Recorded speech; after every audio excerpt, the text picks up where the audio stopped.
வணக்கம். சிவன் மாந்திரீகம். இந்த மாந்திரீகத்தில் ஒரு குடும்பத்தையே காப்பாற்றும் கழிப்பு அல்லது மாந்திரீகத்தால் ஏற்பட்ட பாதிப்பிலிருந்து விடுபடக்கூடிய கழிப்பை எடுப்பது எப்படின்னு தான் இந்த பதிவில் நாம் பார்க்க போகிறோம். இப்போ பார்த்தீங்கன்னாக்கா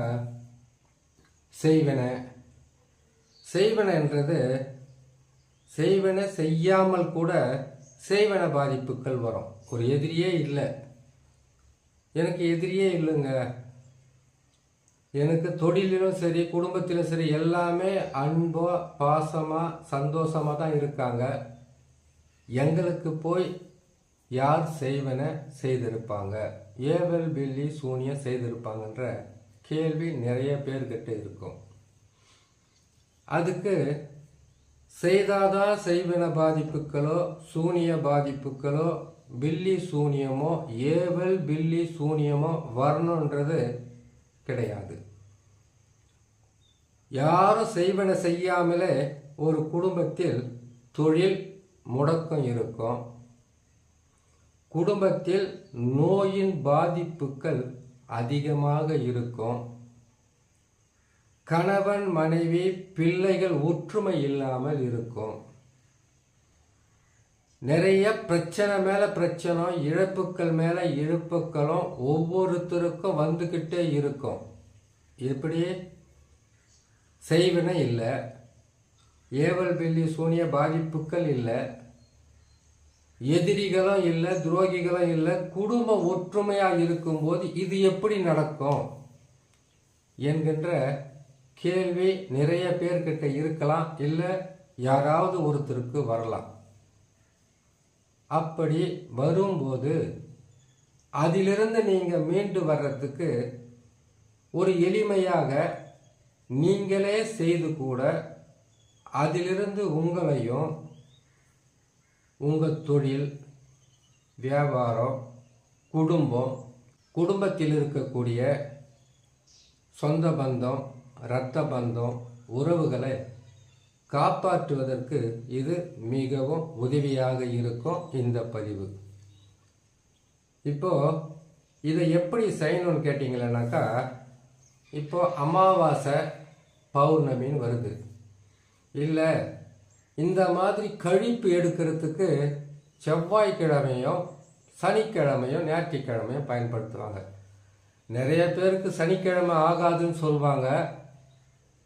சனிக்கிழமை உங்களுக்கு செய்யறதுக்கு விருப்பம் இல்லைன்னா ஞாயிற்றுக்கிழமை நல்லா வெயில் வந்து இறங்கு முகமாக இருக்கும்போது, அதாவது சூரியன் இறங்கு முகமாக, நல்லா புரியுற மாதிரி சொல்லிடுறேன்.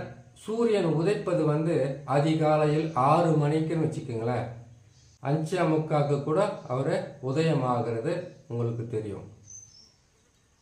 சூரியன் உதைப்பது அவர் வந்து ஏறுமுகமாக வருவது, இறங்கு முகமாக இருக்கும்போது இந்த கழிப்பை எடுத்தீங்கன்னாக்கா உங்களுக்கு மிகவும் நல்ல பலனையும் நற்பலனையும் தடைகள் விலகி உங்கள் குடும்பத்தில் சந்தோஷத்தையும் கொடுக்கும்.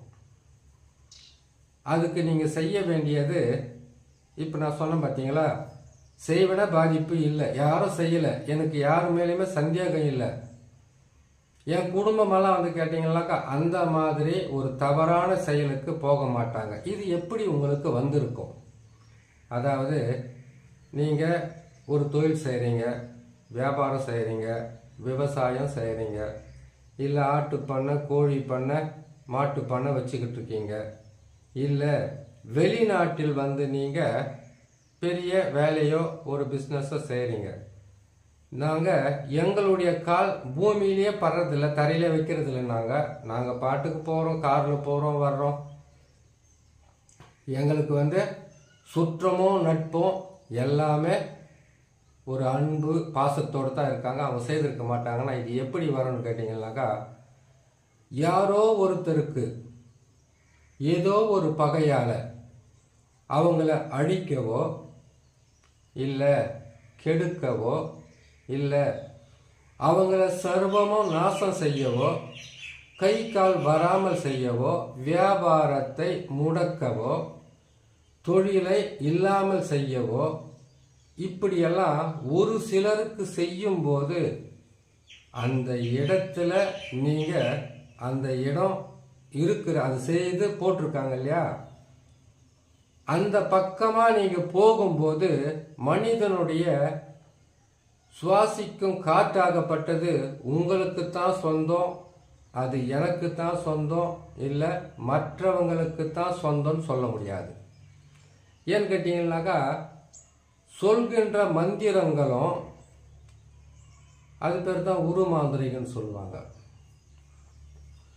சொல்லுகின்ற மந்திரங்களாக இருந்தாலும் சரி, ஏவி விடுகின்ற ஏவல்களாக இருந்தாலும் சரி, இல்லை ஒரு கழிப்பு எடுக்கிறதாக இருந்தாலும் சரி, கட்டு உடைக்கிறதாக இருந்தாலும் சரி, ஒருத்தருக்கு ஏவல் பில்லி சூனியம் செய்கிறதாக இருந்தால் கூட சரி, அது அவங்களுக்காக செய்து ஃபோட்டோவை வச்சு எல்லாமே செய்து முடிச்சிடுறாங்க. காலடி மண் ஃபோட்டோ எல்லாமே வச்சு செய்து முடிப்பாங்க, இல்லைன்னு சொல்லலை.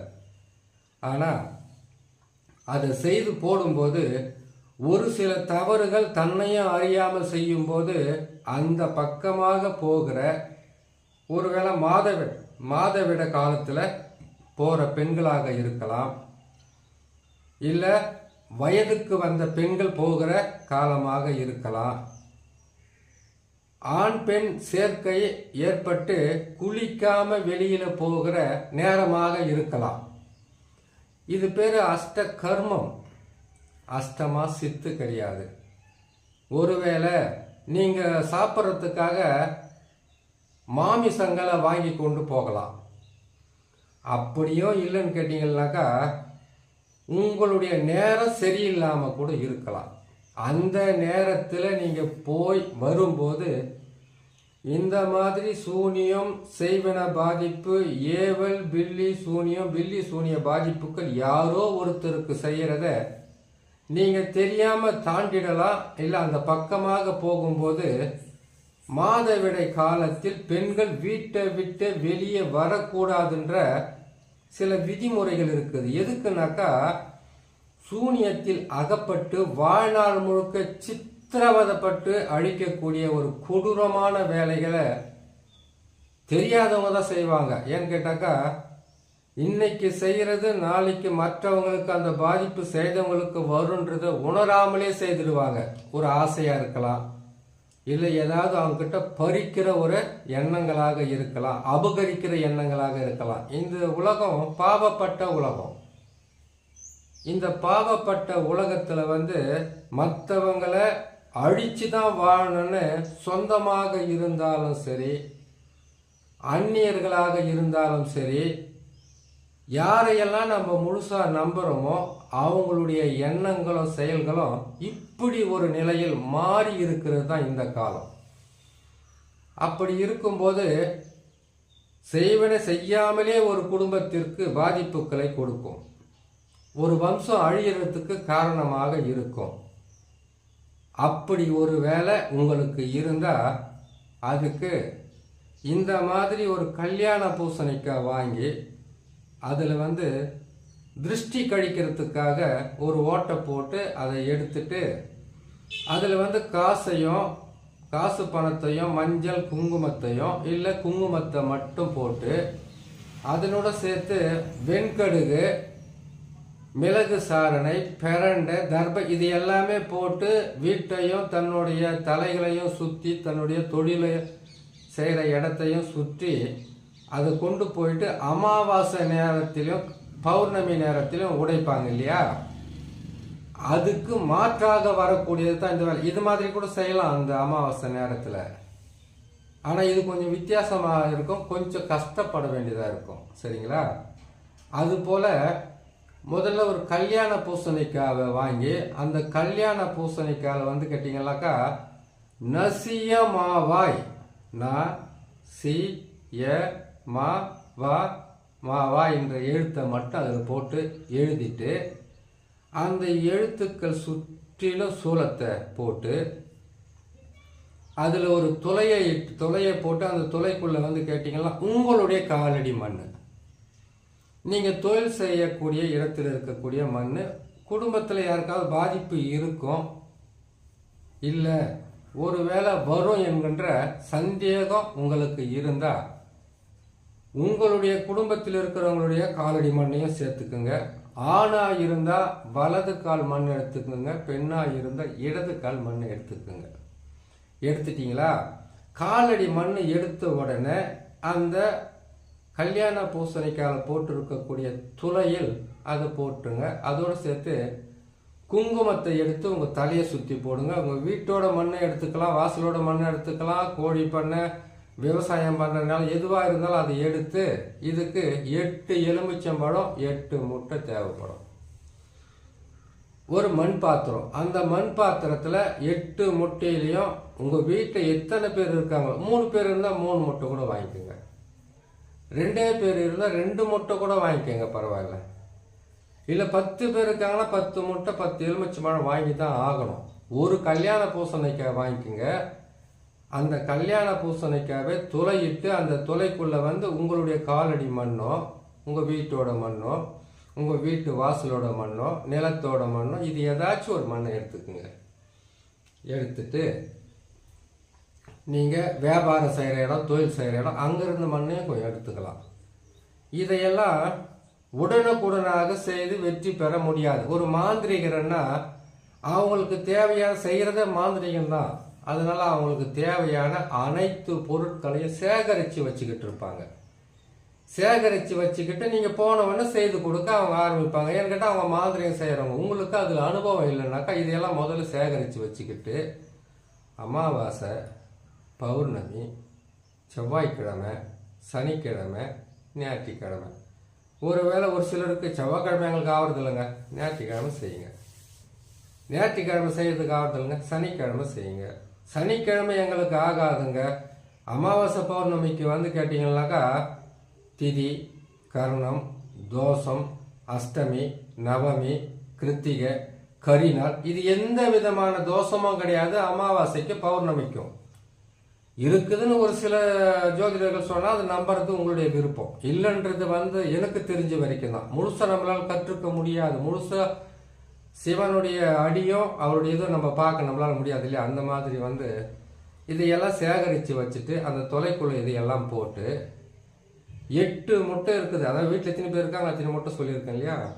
அத்தனை முட்டையில் 5 பேர் இருக்காங்கன்னா 5 பேருடைய பேரையும் 5 முட்டையில் எழுதணும். 2 பேர் இருக்காங்கன்னா 2 பேர் பேரையும் 2 முட்டையில் எழுதணும். எழுதிட்டு அதில் நசியமாவா என்ற எழுத்தையும் அச்சாரத்தையும் அதில் போட்டு எழுதிட்டு, எதில் எழுதணும்னு கேட்டிங்கன்னா பென்சிலில் எழுதலாம், இல்லை மார்க்கரில் எழுதலாம். எழுதிட்டு அதில் வந்து என்ன பண்ணுறீங்கன்னு கேட்டிங்கன்னாக்கா ஒரு மண் பாத்திரம் சொல்லியிருக்கல சாணக்கில் அதில் வச்சுட்டு 8 எலுமிச்சம்பழம் வாங்கிக்கிங்க. 3 பேருக்குன்னா 3, 2 பேருனா 2. இந்த எலுமிச்சம்பழத்தை வாங்கி அதை என்ன செய்கிறீங்கன்னு கேட்டிங்கன்னா அதுலேயும் இதே மாதிரி பேரை எழுதிட்டுங்க. அதுலேயே வந்து நசியமாயவா என்ற எழுத்தையும் அதில் எழுதிட்டு சூலத்தை போட்டுட்டு கல்யாண பூசணிக்காலையும் அதே மாதிரி போட்டுட்டு அதுக்கப்புறம் வந்து அந்த மண் பாத்திரத்தில் எலுமிச்சம்பழம் முட்டையை வச்சுடுங்க. வீட்டில் இருக்கிற எல்லாரோட தலையும் 3 முறை இல்லை 8 முறை சுற்றுங்க. கிழக்கு முகமாக உட்கார வச்சு சுற்றுங்க. சுற்றிட்டு அந்த அந்த முட்டையை என்ன செய்கிறீங்கன்னு கேட்டிங்கனாக்கா அந்த முட்டையை வந்து எருக்கம் குச்சி, காஞ்ச குச்சி, எட்டி குச்சி, இல்லை காஞ்ச விறகு, இதை விட அரச குச்சி இருந்தால் இன்னும் ரொம்ப நல்லது. ஏன்னு கேட்டாக்கா அரச மரம்ன்றத வந்து மிகப்பெரிய ஒரு சக்தி வாழ்ந்தது. அதனுடைய ரகசியத்தை சொன்னால் இன்னும் அதிகமான பதிவு நீளமாகும். அதெல்லாம் இப்போ சொல்ல முடியாது.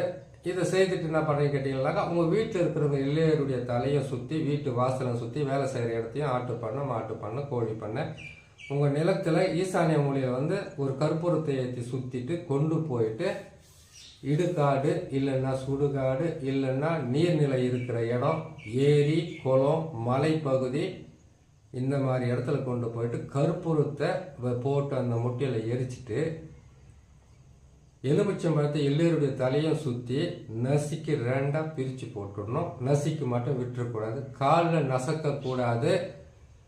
நசியமாவா என்ற எழுத்து திருப்பி போட்டாக்கா சிவாய நமன்னு வந்துடும். அவசரப்பட்டு காலெல்லாம் மிதிக்கக்கூடாது. மிதிச்சிங்கன்னாக்கா அதுக்கப்புறம் வருங்காலத்தில் வந்து கை வரல, கால் வரல, கால் இழுத்துக்குச்சின்னாலாம் சொல்லக்கூடாது. கையில் நசுக்குங்க, கல்லில் எடுத்து கூட நசுக்கி ரெண்டாக பிரித்து போட்டுருங்க. எந்த வேலை செய்யறதுன்னா பிரிக்கணும். எலுமிச்சம்பழத்தை நசுக்குனா பிரிக்கணும், தேங்காயை உடைச்சா பிரிக்கணும், கல்யாண பூசணிக்காவை சுற்றி உடைச்சா பிரிக்கணும். அது அப்படியே ஜாயிண்ட் பண்ணி போட்டிங்கன்னாக்கா பலன் முழுமை பெறாமல் போகும். சரிங்களா? இந்த மாதிரி உங்களுக்கு இருந்தால் அதை நீங்கள் செய்து முடிங்க. எலுமிச்சம்பழத்தை சுற்றி உடைச்சிட்டு கற்பூரம் போட்டு அந்த முட்டையை எரிச்சிட்டு கல்யாண பூசணிக்காய் உங்களுடைய உடல், உங்களுடைய வீடு, உங்களுடைய தலையெல்லாம் சுற்றி கொண்டு போயிட்டு முச்சந்தியில் உடைச்சி பிரிக்கணும். கற்பூரம் போட்டு அந்த தொலையில் வந்து காலடி மண் போட்டுக்கிறீங்களா, அதிலே வந்து குங்குமத்தை போடுறீங்களா, அதிலே வந்து நீங்கள் கற்பூரத்தை வச்சு எரிச்சிட்டு சுற்றி கொண்டு போயிட்டு முச்சந்தி வயலில் உடைச்சிட்டு வந்துடுங்க. அமாவாசையில் உடைச்சா திருஷ்டி கழிக்கிறாங்கன்னு சொல்லிடுவாங்களே தவிர பெருசாக நீங்கள் வந்து கழிப்பு எடுக்கிறீங்க, செய்வன பாதிப்பில் அதையெல்லாம் சொல்ல மாட்டாங்க. சரிங்களா? இந்த மாதிரி செய்து வந்தீங்கன்னாக்கா 3 அமாவாசை, 3 செவ்வாய், இல்லை 3 சனி, இல்லைன்னு கேட்டிங்கன்னாக்கா 3 ஞாயிற்றுக்கிழமை, இது அதை கேட்டாக்கா 3 அமாவாசையும் செய்யணும், 3 செவ்வாய்க்கிழமையும் செய்யணும், 3 சனிக்கிழமையும் செய்யணும், 3 ஞாயிற்றுக்கிழமை செய்யணுமா அப்படின்னு கேட்காதீங்க. செய்தால் 3 அமாவாசை தொடர்ந்து செஞ்சிடுங்க போதும். இல்லை 3 பௌர்ணமி செய்யுங்க போதும்.